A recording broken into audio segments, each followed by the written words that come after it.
Estamos al aire, entonces. Buenas noches, mi querido hermano. Buenas noches, querido hermano Carlos.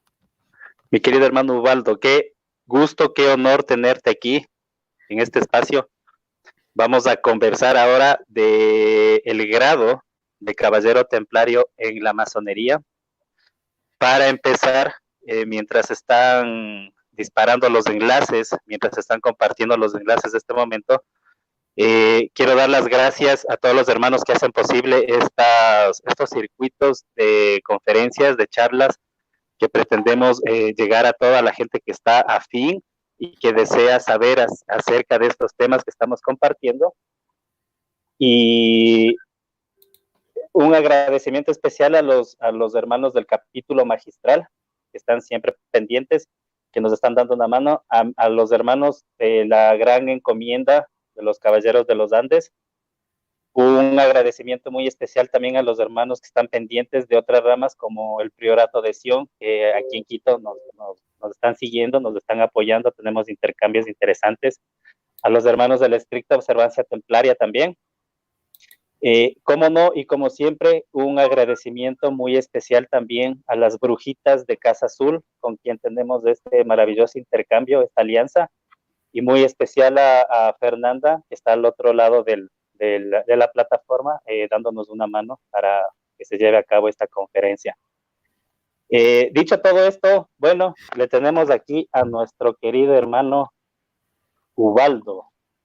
Él es gran maestre de la orden, de la gran logia masónica de la masonería perfectibilista de Uruguay.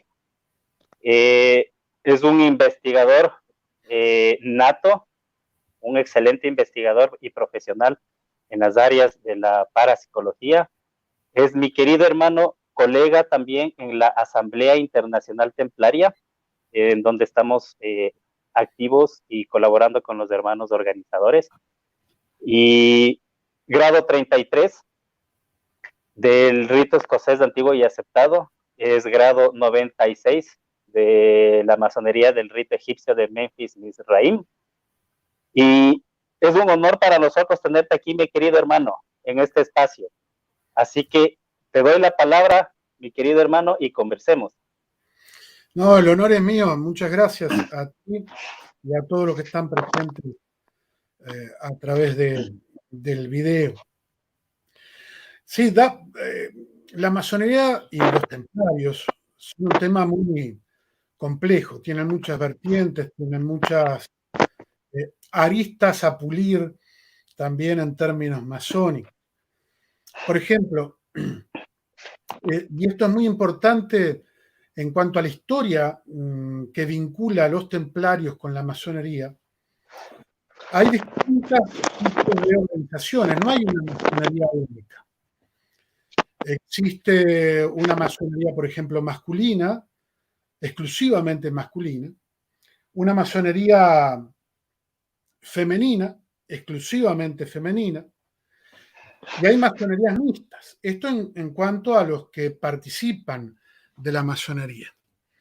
Pero también hay distintas tendencias. Hay tendencias que se han filtrado por el lado del esoterismo. Y, por ejemplo, el rito de Memphis Mizraim, un rito reorganizado por Giuseppe Garibaldi, el héroe de los dos mundos, que peleó junto a Madame Blavatsky en Italia. Por eso Madame Blavatsky, la fundadora de la Sociedad Teosófica, tiene siempre esa casaca garibaldina, la misma que entonces Garibaldi también usó acá en el sur, en el Río de la Plata, en Argentina, en Brasil. Y es de una tendencia mística muy profunda, desde el primer grado hasta el grado 99, que sería el grado del gran hierofante. Hay masonerías como la de Cagliostro, masonerías como el rito del Lodderley o el rito oriental, que tienen una influencia teosófica directamente. Estas son las más místicas. Hay algunas masonerías que han hecho énfasis exclusivamente o especialmente en la Kabbalah, Y ahí nos encontramos, por ejemplo, con los martineístas, el martinismo. Y sin embargo, estas corrientes tan interesantes y tan nutrientes no son las que predominan en el mundo masónico. Predominan, sin embargo, dos grandes corrientes. Una que es la Gran Logia de Inglaterra, y entonces en todos los países, especialmente en América Latina, existen las grandes logias, Gran Logia de Ecuador, Gran Logia de Uruguay, Gran Logia de Argentina. A veces trabajando con un rito, como es el rito escocés antiguo y aceptado, que tiene 33 grados, y a veces con el rito de emulación o el de York, que tiene 13 grados. La Gran Logia de Inglaterra se funda en 1717, en 1723, están las primeras constituciones llamadas de Anderson, y Anderson, como otros de los fundadores que se reunían en tabernas para poder escapar a la persecución, eran protestantes. En esa época no existían los 33 grados, apenas 3 grados. Aprendiz, compañero y masón, maestro. Luego existían otras logias, especialmente logias estuardistas o logias jacobitas, que se van a desarrollar especialmente en Francia, que la intención era mantener al rey escocés. O sea, que también estaban muy permeables a la política de su época, como hoy en día. Uh-huh. Y a pesar de que no haya una injerencia directa de estas logias en la política, bueno, pero siempre por sucesión es alguien de la familia real, que se unen ahí los ingleses y los escoceses, es decir, los católicos y los protestantes. O sea que el mundo profano, de alguna manera, había entrado en el mundo de la masonería. Y esto es muy importante porque en Francia se va a desarrollar otras corrientes que se llama Gran Oriente. Entonces hay Gran Oriente de Ecuador, Gran Oriente de Uruguay, Gran Oriente de Brasil. Y los Gran Oriente siguen al ritual escocés, pero moderno. El ritual francés moderno. Donde básicamente son reconocidos porque quitaron la invocación al gran arquitecto del universo, quitaron la Biblia del Ara o el volumen de la ley que podría corresponder al Bhagavad Gita, al Corán o cualquier otro libro sagrado, y ahí se pone la constitución del país o la constitución del Gran Oriente. O sea, es extremadamente racionalista, escéptica y de corrientes fácilmente identificables con política. No los voy a identificar yo, pero que cada uno busque y vea cómo se identifican con determinadas corrientes políticas contemporáneas. Por otro lado, algunos grupos católicos no conformes con esta situación del Gran Oriente francés, ni tampoco con la unión de la Gran Logia inglesa, fundan otras corrientes masónicas, por ejemplo, los templarios de la estricta observancia. Y entonces tienen una serie de rituales que tratan de remontar a la época templaria, pero así ya desde el aprendiz, desde quien ingresa, todo se desarrolla en la mística templaria.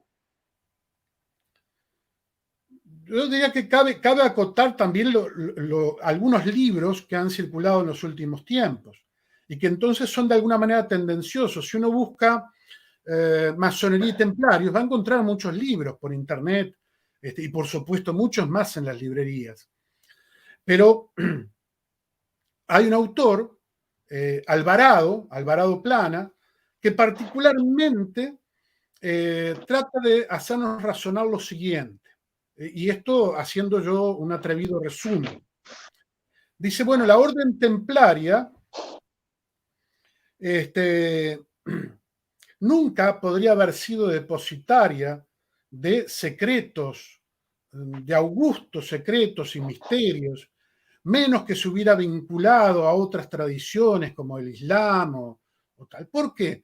Porque, por ejemplo, los hospitalarios estaban 50 años antes que los templarios, porque eran reconocidos por su función hospitalaria, los hospitalarios de San Juan,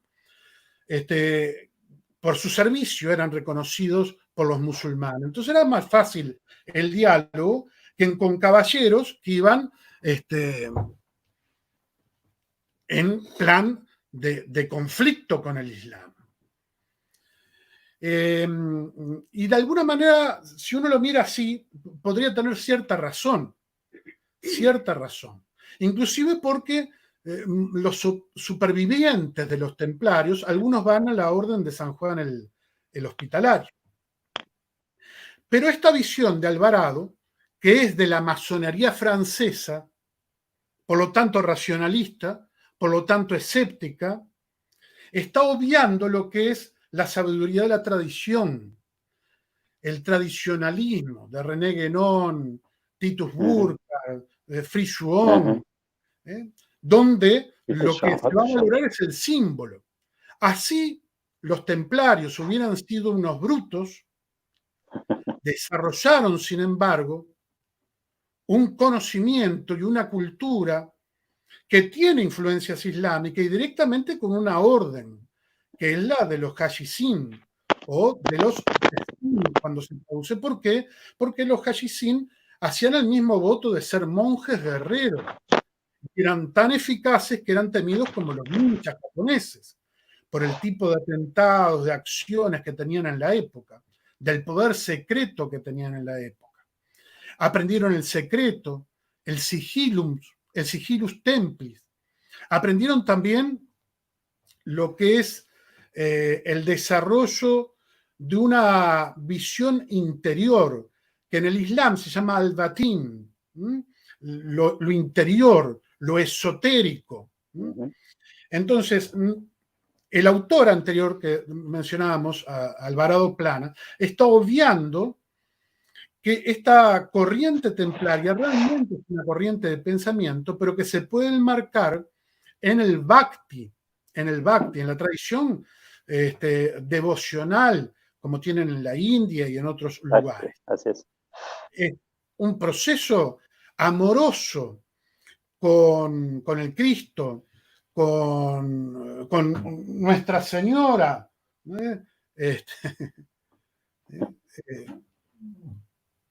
y que no eligen estas imágenes tampoco porque sí, las famosas vírgenes negras.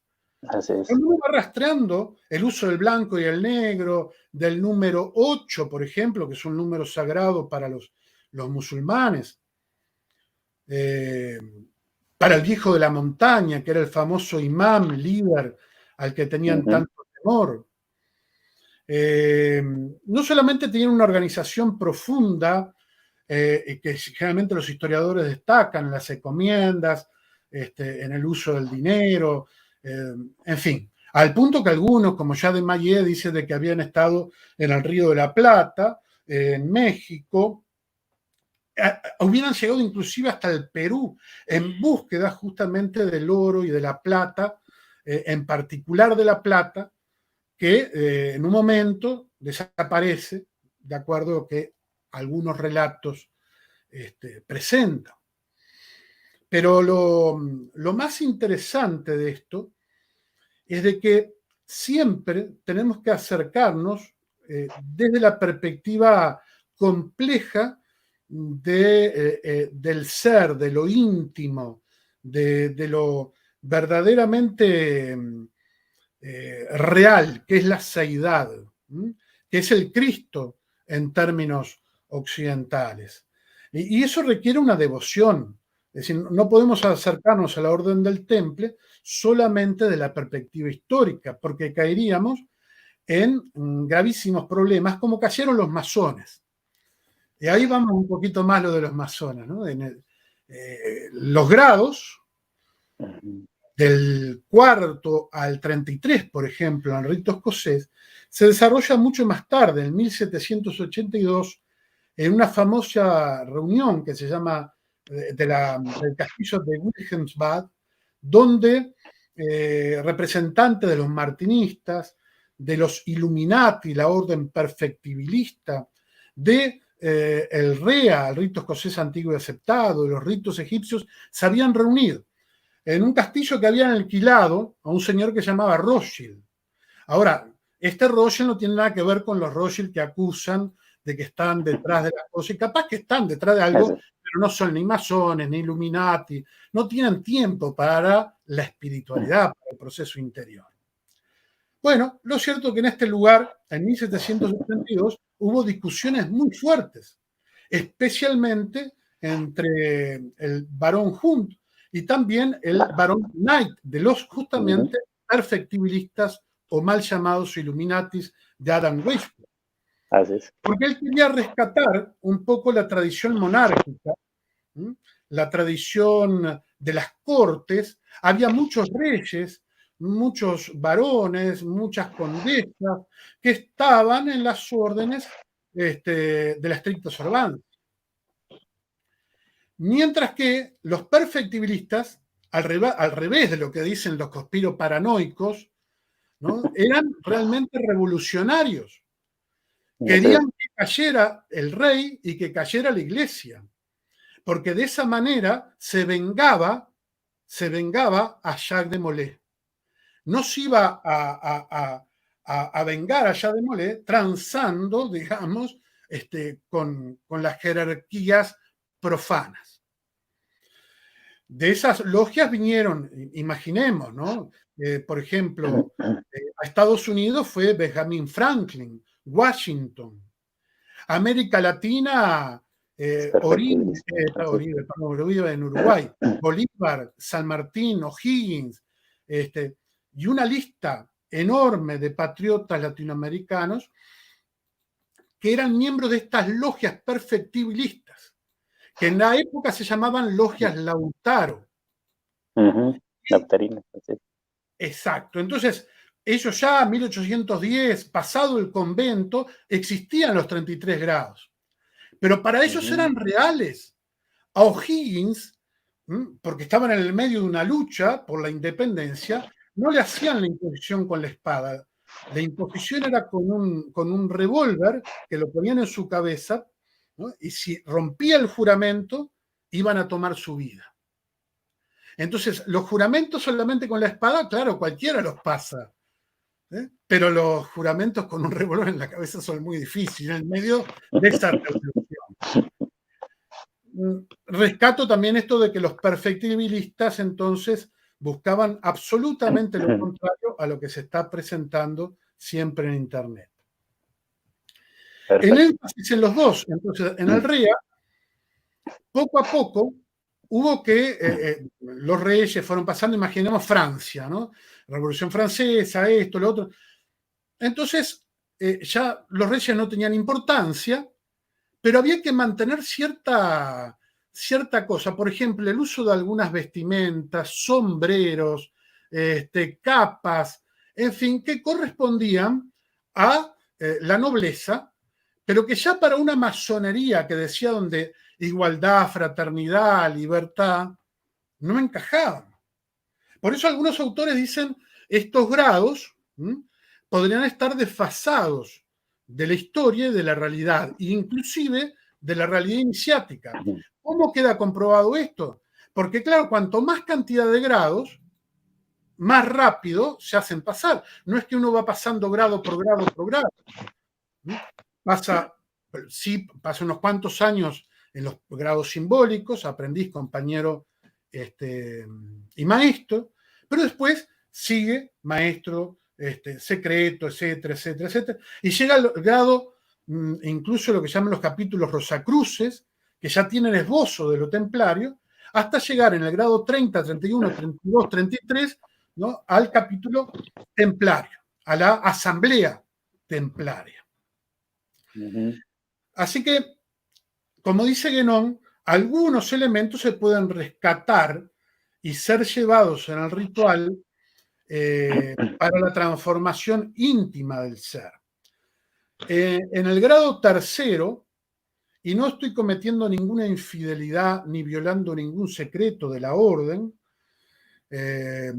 porque una cosa es la discreción y otra es el secreto, y el secreto es en el corazón. Porque todos los ritos, todas las palabras de pase, todo está en Internet. Lo único que es necesario es dar los pasos realmente en el ritual. Y esto que se aprende en un taller, no se lo puede aprender por Internet. Correcto. Entonces, ahí, en estos últimos grados, la idea es que, y especialmente en el grado 33, se encuentran simbólicamente Irán Abif, que aparecía en el grado de maestro, en el tercer grado, junto a Yahvé Molé. Y sería como el abrazo, como la amistad, como la culminación. Irán Abif es el comienzo y Yahvé Molé es el final. Y de hecho está la representación de ambos en las columnas que se llaman de J y B, que van a acompañar el trabajo de los masones durante toda su vida. En esos grados, y ya desde los primeros, se trata entonces de llevar la caballería, lo caballeresco, a la orden. Y lo conservaron, por ejemplo, los británicos, ¿no? Los escoceses. En Francia se fue perdiendo, por ejemplo, el uso de espadas, el uso del antifaz,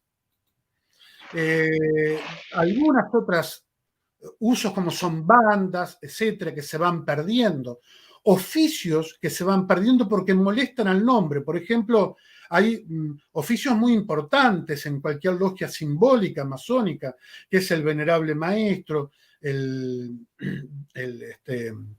primer vigilante, segundo vigilante, orador, tesorero. Son 7, ¿no? Principales, 7 luces principales, inclusive un guardatemplo, que tiene que ir siempre con su espada, pero entre medio de eso, si hacemos los 9 oficiales, estaría el diácono, y el diácono tiene la función de viajar por toda la logia, expliquemos que en las logias hay que circular de una manera especial, caminar de una manera especial, a la que él puede obviar para llevar mensajes a cualquier parte del templo. Y algunas obediencias masónicas han quitado este oficio tan importante. Por ejemplo, el rito de York tiene también el de el encargado del prayer, de la oración. Es decir, que son oraciones, invocaciones, y ahí encontramos invocaciones a veces que vienen del 1500, antes de la fundación histórica de la masonería, ¿no? Bueno, esas invocaciones, esas oraciones, hacen referencia a los primeros canteros, a los primeros arquitectos, a los primeros albañiles, que eran de una fraternidad esotérica y que seguramente muchos templarios que tenían esos oficios fueron a parar a estas organizaciones. Y entonces, todo lo caballeresco está en la masonería, como cuando uno se inicia, recibe un par de guantes. Pero no solamente es un par de guantes para uno, le dan otro par de guantes a la dama que usted más quiera, que más tenga en consideración, ¿no? Su señora, su hija, su madre, una mujer que sea pilar en su vida. Así se ve a veces salir de las grandes logias, de los grandes orientes, de los supremos santuarios masónicos, gente con sus guantes y con rosas, muchas veces, en sus manos, porque salen de estas ceremonias.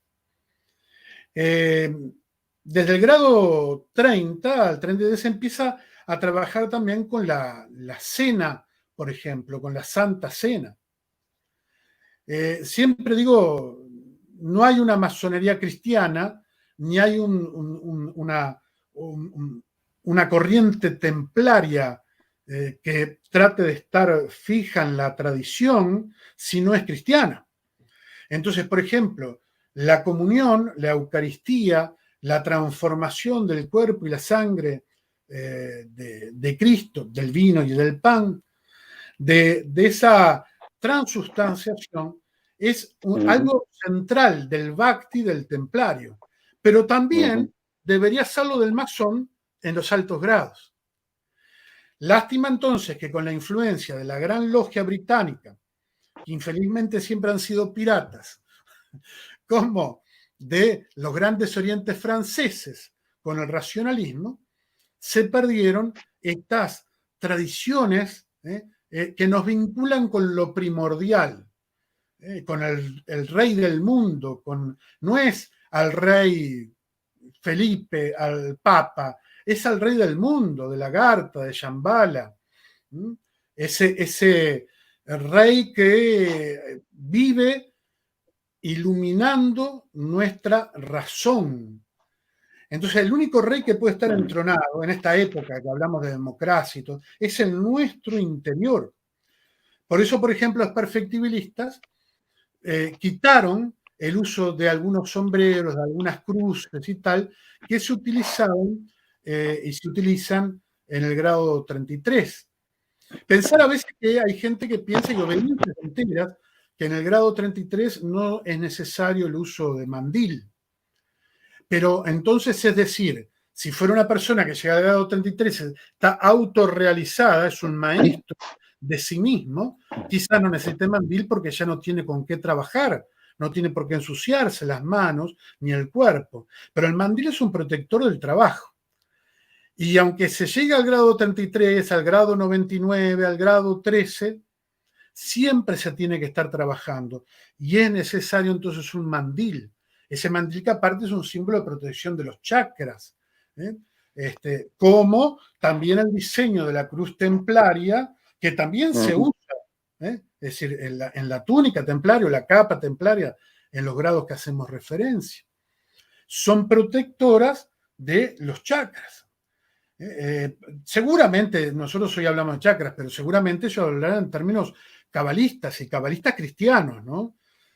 Porque, de hecho, la cabalá en Europa sobrevive más que por el Zohar y por las tradiciones judías sefaradíes, que son muy importantes, sobreviven mucho más por monjes, frailes, que fueron guardando los secretos de la Kabbalah y a veces vinculándolos con la alquimia. Secreto que seguramente también trabajarían los templarios y que heredan los masones. Porque todos los procesos con la plata, etcétera, es una transformación alquímica.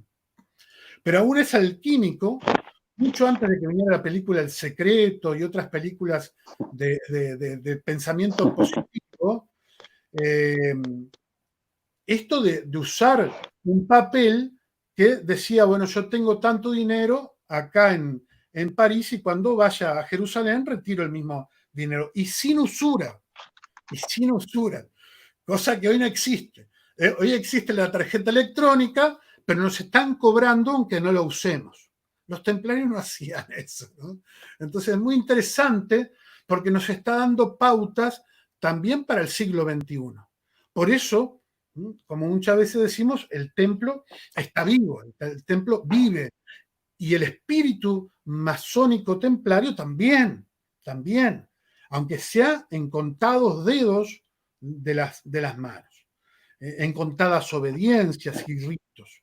Está en uno de buscar y esforzarse, golpear puertas y hallar, porque aquello de que golpead y seréis recibidos, ¿no?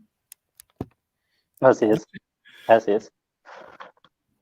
Excelente referencia, mi querido hermano. Excelente referencia desde la visión masónica, obviamente, está excelente.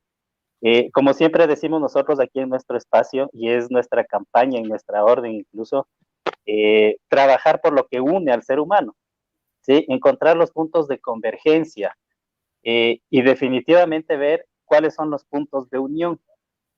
Voy a hacer una breve alocución para explicar lo que es, desde nuestro punto de vista, la caballería templaria, cómo se une con la masonería, para que luego tú nos des un complemento ya del grado del caballero templario. como tú bien dijiste, la Orden del Temple cuando fue fragmentada, definitivamente tuvo que buscar resguardo en varias órdenes, varios movimientos. Y no podemos limitarnos a la historia, como, repito, bien dijiste desde el inicio, tenemos que llegar incluso a una protohistoria para nosotros tratar de entender cuáles fueron los sucesos que definitivamente estuvieron atrás de las acciones de la Orden del Temple. Porque no se limita esto a las caballerías escocesas donde se refugiaron inicialmente. También se refugiaron, y comparto eso mucho contigo, en órdenes sufís, musulmanas, dueñas del batín. Efectivamente es así. Para nosotros entender, voy a hacer una breve explicación para ir entendiendo la relación que tenemos con temple y masonería, también para ir rompiendo un poco el paradigma. Nos va a leer, nos va a escuchar mucha gente nos va a ver que todavía tienen mitos, todavía tenemos tabúes en la sociedad, como en todo ámbito, ¿no? Estos programas y estos espacios están dedicados precisamente para eso. Pero la idea es romper un tabú, un mito que dice que entre templarios, todavía me preguntan a mí incluso, si es que hay esa rencilla entre templarios y masones, entonces no hay esa rencilla. De hecho, tenemos la misma esencia y un poco para entender desde nuestro punto de vista, también no somos dueños absolutamente de la verdad, pero es como nosotros también concebimos este asunto para entender de mejor manera la, la justificación, ¿sí? La esencia del caballero de la templario en la masonería, tenemos que remontarnos, como tú bien dijiste, al templo de Salomón. El famoso arquitecto Hiram Abiff no solo representa el personaje en cuestión, sino también el arquetipo de la construcción, porque en aquella época hubo una orden de constructores que ellos poseían la herencia egipcia y poseían también la influencia de los maestros heliopolitanos. Solo el tema de los maestros heliopolitanos nos llevaría también otra noche de conversa. Este conocimiento de la construcción, el arte de la construcción, como bien lo comentaste, que es la alquimia, termina en el medioevo en las manos de maestros que ya pertenecían a otras órdenes esotéricas, y ahí entendemos cómo comienza a converger este asunto, como es Bernardo de Claraval, San Bernardo, el primer gran maestre, que es Hughes de Payens o Hugo de Payens, y el primer archimaestre que tiene la orden, que es el tío de Bernardo de Claraval, que es André de Montbard. Ellos ya pertenecían a un linaje de órdenes esotéricas que heredan el arte de esta alquimia, de este gremio o de esta orden de constructores que ya viene desde la época del Templo de Salomón. Tanto es así que logran plasmarlo también luego en las construcciones góticas. Las construcciones góticas no son solo una referencia espiritual, simbólica, arquitectónica, sino también telúrica. Es decir, el conocimiento que tiene cifrado en toda su arquitectura mismo, perdón la redundancia, pero es a nivel cosmogónico, astrológico, astronómico y de un orden iniciático completamente universal. Aquí es cuando los caballeros templarios tienen que fomentar ciertos círculos de gremios de oficios libres. Estos gremios de oficios libres son los que luego se les llegan a conocer como los franc-metiers inicialmente. Los franc-metiers luego son los portadores de la francmasonería. Estos gremios de oficios libres tienen, conjuntamente con los caballeros templarios, aunan en sí, en su trabajo espiritual, esta herencia de esta orden de constructores que ya viene desde el templo de Salomón. ¿Cuál era el culto principal? Y como también está representado en las columnas, era el culto al Padre Dorado y a la Madre Brillante, porque era también una síntesis de las tradiciones y culturas paganas que tenían por adoración a la diosa madre. Los templarios al traspolar lo traspolan perfectamente en el culto a Nuestra Señora, que también está codificado en toda la simbología. Es así como comienza a formarse ya lo que va a ser la masonería después, porque estos gremios de oficios libres estaban conformados por los masones, obviamente, pero también habían los carpinteros, los ebanistas, etcétera, etcétera.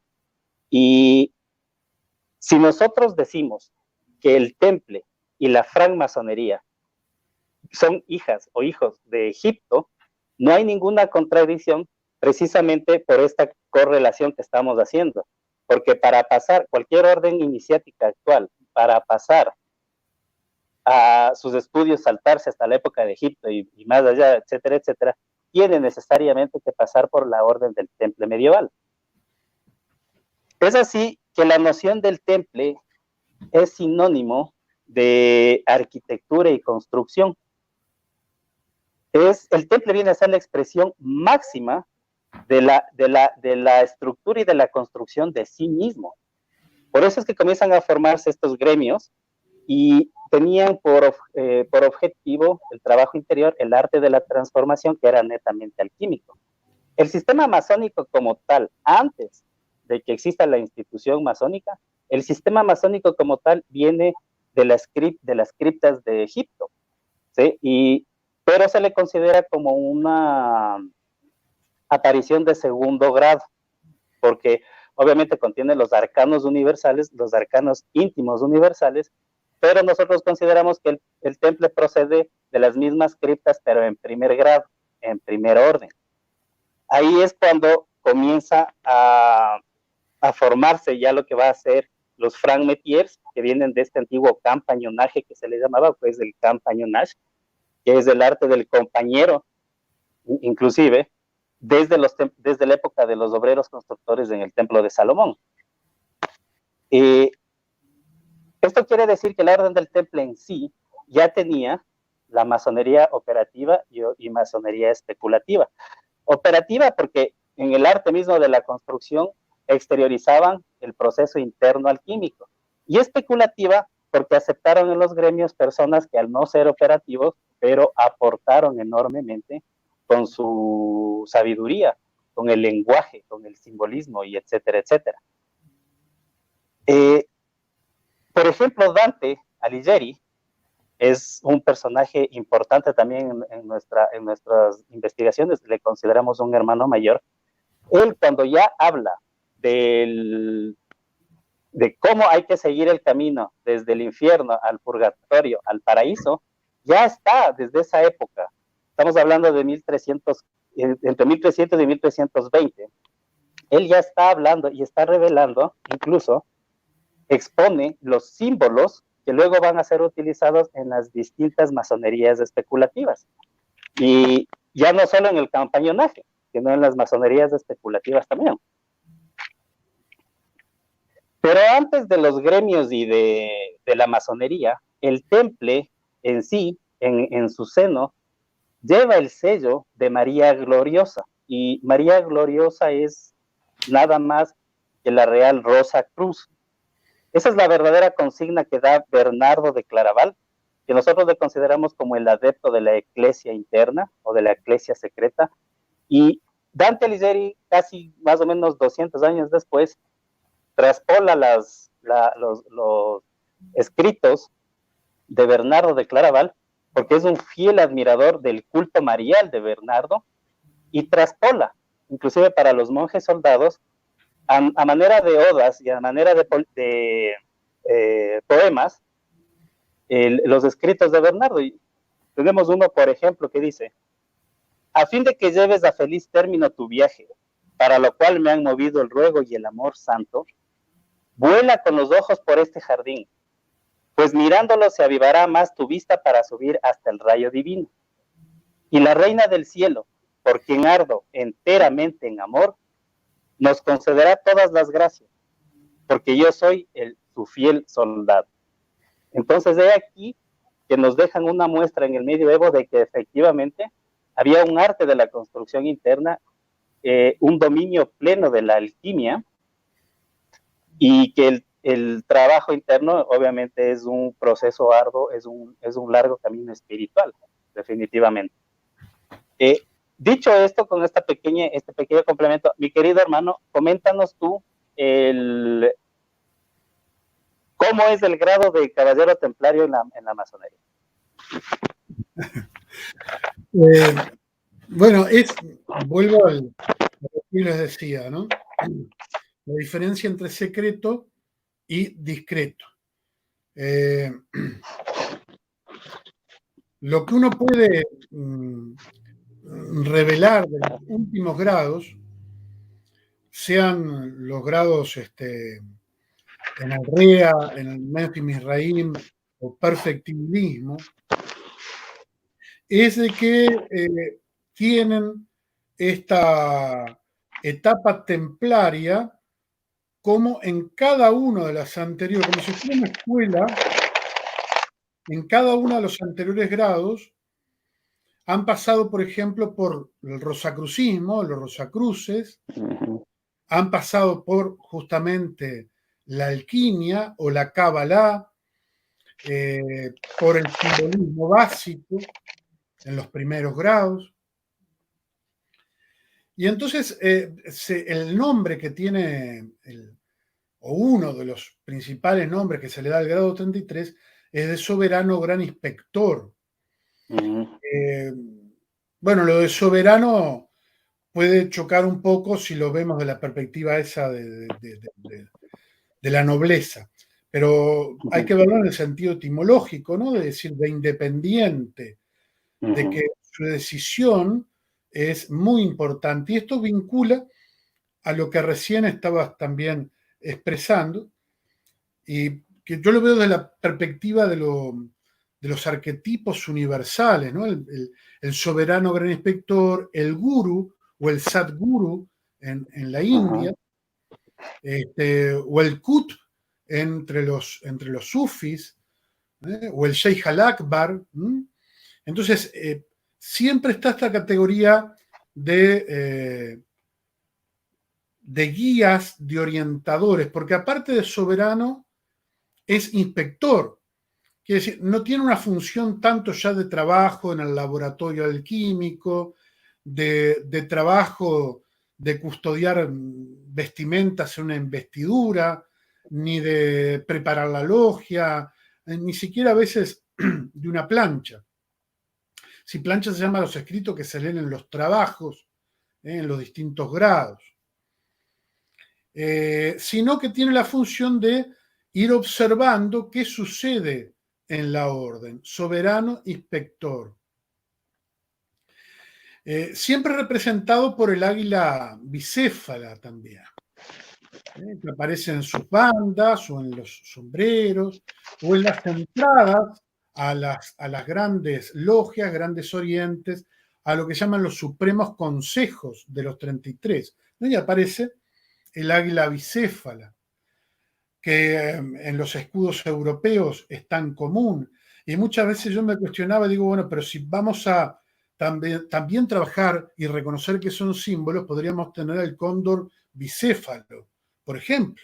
Es decir, un simbolismo propio de nuestras tierras. Y entonces esta águila bicéfala es que también tiene la corona del mundo profano, y también la del mundo espiritual. Es como el mismo símbolo que aparece de la espada y la llave, o las dos espadas, en el mundo sufi o en el mundo cristiano, ¿no? El mundo temporal y el mundo espiritual.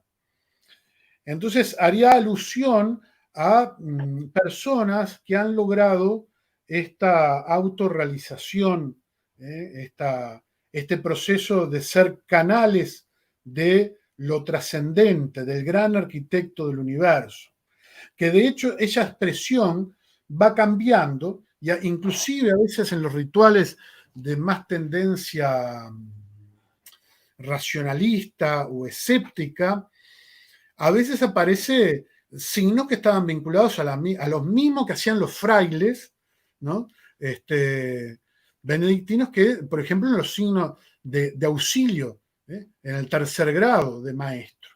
Entonces se repite frases como Dios auxíliame, ¿no? Y eso en realidad es parte de lo que se lee a diario un fraile, o como hacían los templarios, ¿no? De la liturgia diaria.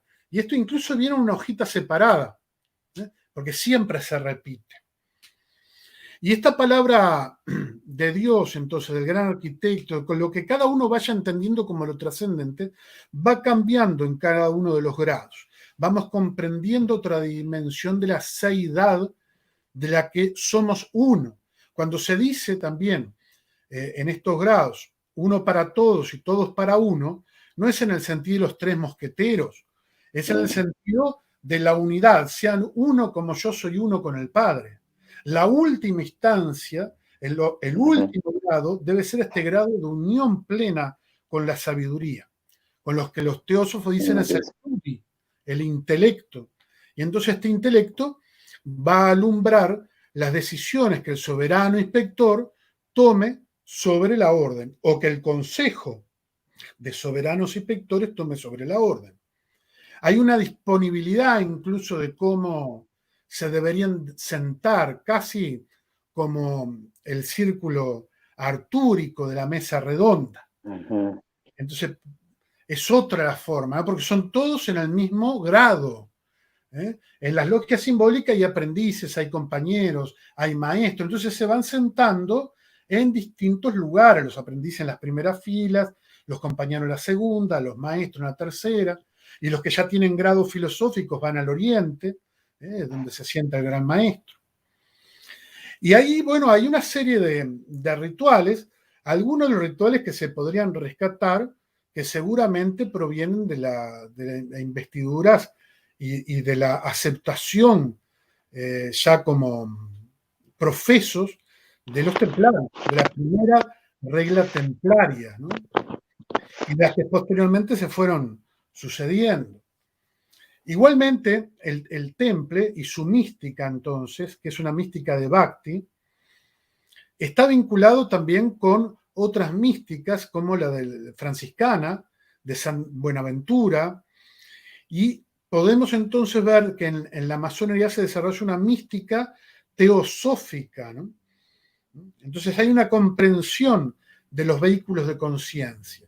Dice que hay 7 vehículos de conciencia: el vehículo físico, el etérico, el astral o vehículo de las emociones, en realidad, el kama rupa, el vehículo mental inferior, el vehículo mental superior, el vehículo espiritual, crístico, búdico, y el Atman, la chispa divina, el espíritu realmente, ¿no? Porque claro, la visión paulina, cristiana, tradicional es un tríptico, ¿no? Físico, mental y espiritual. Pero en realidad cuando profundizamos son 7 los vehículos. Esto se ve también en las luces que iluminan simplemente el ara, ¿no? Cuando se trabaja el nivel de aprendiz, el primer nivel, hay 3 luces prendidas. Luego hay 5 luces en el grado de compañero. Y en el grado de maestro hay 7. Entonces, bueno, estas luces son las luces también del conocimiento, ¿no? Hay un abordaje desde el Buddhi, desde la expansión de la conciencia que debe producir el maestro. El maestro, entonces, el soberano inspector debe tener una práctica, una vivencia alquímica, cabalística, templaria, etc., de tal forma de que pueda guiar y transmitir al resto de la obediencia estos conocimientos. No hay que olvidar otro aspecto, que en algunas obediencias en particular, los martinistas, en los elucoin, los grados altos, y en la orden perfectibilista es la teurgia, la magia, la invocación de los llamados ángeles o inteligencias que han sido creadas, convocadas, como dice Levister, que los ángeles son esos tipos de inteligencia, especialmente el ángel guardián. Cuando alguien asiste a la iglesia liberal de Levister, uno recibe el bautismo, dice que el ángel está ahí, pero se comprende que el ángel se creó por una operación alquímica. El agua bendita es agua y sal, y se tienen que reproducir unos mantras, vamos a decir, tradicionales desde la época de Jesús para que esa agua sea agua bendita, que no es agua bendecida, eso es otra cosa. Agua bendita. Se hace un exorcismo sobre la sal, un exorcismo sobre el agua. Y entonces se está creando una criatura de materia etérica y de materia emocional. Cuando se trabaja en los primeros grados simbólicos, se va creando el egregor, o se alimentan del egregor de logias que tienen cientos de años. Hay logias que tienen cientos de años. Por ejemplo, los perfectibilistas desde 1776. Entonces, este egregor es el del que se va a alimentar también el aprendiz. Pero ya después, en los últimos grados,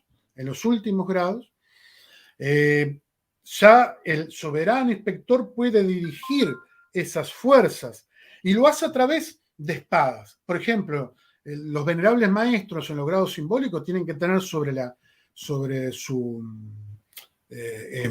pupitre, sobre su escritorio, una espada flamígera. La espada flamígera es justamente la que representa Kundalini, la que representa el fuego interno del despertar, que es puesta sobre la cabeza, así es, una cantidad de movimientos y palabras que se dicen, junto al primer y segundo vigilante que tienen espadas rectas. Y después cuando eso es famoso, ¿no? Y hay incluso algunos videos que, reitero, mejor es vivirlo que verlo en un video, ¿no? Dicen, ¿qué quiere este aspirante? ¿Qué quiere? La luz. Y de repente le quitan las vendas y bueno, y lo que está viendo son una serie de espadas que se le explica que no son para agredirlo, que no son para amenazarlo, que son para protegerlo. Pero entonces, ¿protegerlo en esta época? ¿De qué? Para protegerme con una 9 milímetros, con una espada difícil, a menos que sea un samurái. Es decir, la protección es esotérica, la protección es realmente en los vehículos externos. Y entonces podemos ir concluyendo que hacia los grados superiores, especialmente templarios, se va trabajando con esa magia teúrgica, con esa magia de los ángeles, con los sigilos inclusive. Así es. Perfecto, querido hermano. Homologado totalmente, comprobado que siempre tenemos que trabajar en lo que nos une. El simbolismo es maravilloso, definitivamente, y para los que somos apasionados también de este tipo de senderos, encontramos todos nuestros parangones, querido hermano. Tenemos algunos comentarios que quedaron en el aire. El sistema y Fer al otro lado nos va a dar una mano para ir conversando con ellos. Jaime Churrios, desde Perú, querido hermano. Los grados del arco real son los del Supremo Consejo, con los del Supremo Consejo son completamente diferentes. Sin embargo, guardan cierta equivalencia. Sí, claro. De hecho, el grado del arco sería uno de los pocos grados que realmente es verdaderos. Así quiero decir en el sentido histórico. No en el simbólico que está in illo tempore, ¿no? Es decir, más allá del tiempo. Pero bueno, en ese grado sí. Y son diferentes porque, claro, es difícil. Uno hace como cierto mapa, pero evidentemente no es lo mismo el grado 96 que el 33 del REA, que el 13 de yo, que el 13 perfectibilista, que el 9 de otros ritos, ¿no? Perfecto. Javier, mi querido hermano Javier, ¿cómo estás? Dice, claro, grados caballerescos y en concreto templario. Lo encontramos en diferentes grados del REA, 29-32. En el último grupo de grados del York y emulación y en los últimos grados de la SOT, la estricta observancia templaria. Así es. Sí. Exacto, es lo que estábamos expresando. Exactamente, ¿no? Sí. Y es una corriente que va para un lado y hacia el otro. Y también pensar lo que tú comentabas al principio, capaz que me voy de las preguntas, pero no hay una oposición entre iglesia católica romana o cualquier otra iglesia con la masonería. Si la iglesia católica romana excomulga ipso facto si alguien es de la masonería y sale a luz y se conoce. Está excomulgado ipso facto. Esto es un hecho. La iglesia apenas está tratando Romana de ingresar, por ejemplo, algunas órdenes templarias, neotemplarias, como especie de asociaciones de laicos, ni siquiera serían religiosos, es una asociación privada de laicos, según el derecho canónico. Pero no, ya hay otras órdenes que, no basándose en la estructura de la iglesia, sino en la masonería, como la orden templar y la estricta observancia, que tienen el peso por sí mismos, ¿no? Así es. Javier dice, ¿qué relación tiene el soberano gran inspector con el grado de caballero templario? Es que son todos llamados grados templarios. Es el Supremo Consejo es de templarios, como hasta los grados anteriores del 18 en adelante son el Consejo, el capítulo Rosacruz. Entonces se le llama así una especie de conjunto de grados.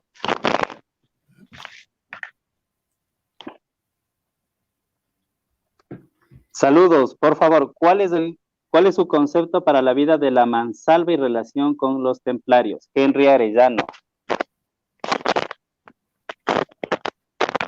No entendí la pregunta. ¿Mansalva a qué se refiere? ¿De la masonería será?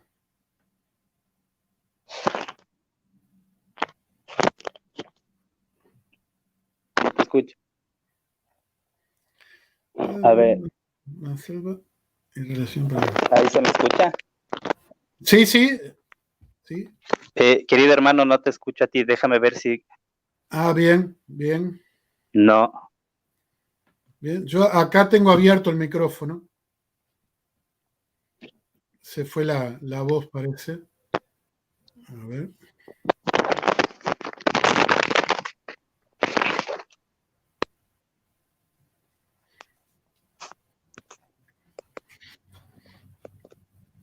Ahí. Lucía Altamiranda. ¿Estos grados también se encuentran en la masonería femenina? Laura desde Argentina. Sí, claro, va a depender qué masonería femenina, a qué rito, con qué rito trabaja. Pero simplemente si trabaja con el rito escocés, es lo mismo. Los últimos grados van a ser templarios también. Ah, de la cábala. Ah, cábala. La cábala con los templarios. Y muchísimo. El lugar que custodiaron por primera vez los templarios era el Templo de Salomón. Y el Templo de Salomón tenía ya una construcción basada en la Kabbalah antigua. Simplemente, inclusive, la descripción bíblica es una descripción de Kabbalah. O sea, hay que leerlo a través de descifrar las letras y sus valores numéricos, lo que se llama la gematría, y seguro que lo hicieron los templarios, porque en una época donde no había internet, no había diarios, donde tuvieron un poquito de vocación intelectual y tuvieron bastantes años de paz, los templarios, podían haber, el diálogo con los cabalistas, con los judíos, con los sufis, es cotidiano, es como hoy en día. Es como hoy en día. Hay una guerra, yo que sé, con los sirios y Israel y esto, pero Jerusalén se vive en una unidad. No sé si me escucharon. Sí. Sí, tenemos más. A ver. A ver, veamos qué se quedó por ahí.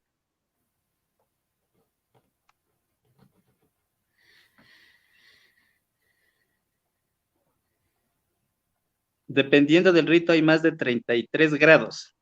Claro. Sí, hay ritos por ejemplo, de 99 grados. Como anécdota, por ejemplo, hay ritos que tuvieron 365 grados. Pero bueno, no tuvieron éxito porque no alcanza una vida para pasar por esos grados, ¿no? Israel Herrera, ¿existe alguna orden o grupo llamada Cábala Templaria? De forma histórica no conozco, pero la historia no. Sí, no. Como orden, no, es una metodología tal vez. Claro. Javier Chávez, si uno quiere aprender más o pertenecer a la orden, ¿qué debería hacer? ¿Qué quiere ser? Claro. ¿Templario o masón perfectibilista? Claro. Diana Benítez, ¿cuáles son los requisitos para pertenecer a esta orden? Lo mismo, ¿cuál? ¿Templaria o masón perfectibilista? Yo creo que en cualquiera de las dos órdenes En y cualquiera otras de las más, dos. Ya le la vamos a dar primera, los datos entonces, sí. no, la primera condición es ser buena persona. Así es. Eso es lo más importante. Así es. Jaime Chu, en Perú existen dos ritos, el de York y el Rea.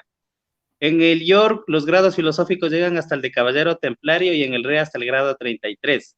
¿Sí? ¿Sí? Correcto. Sí, sí, es lo que recién estábamos hablando también. Los dos.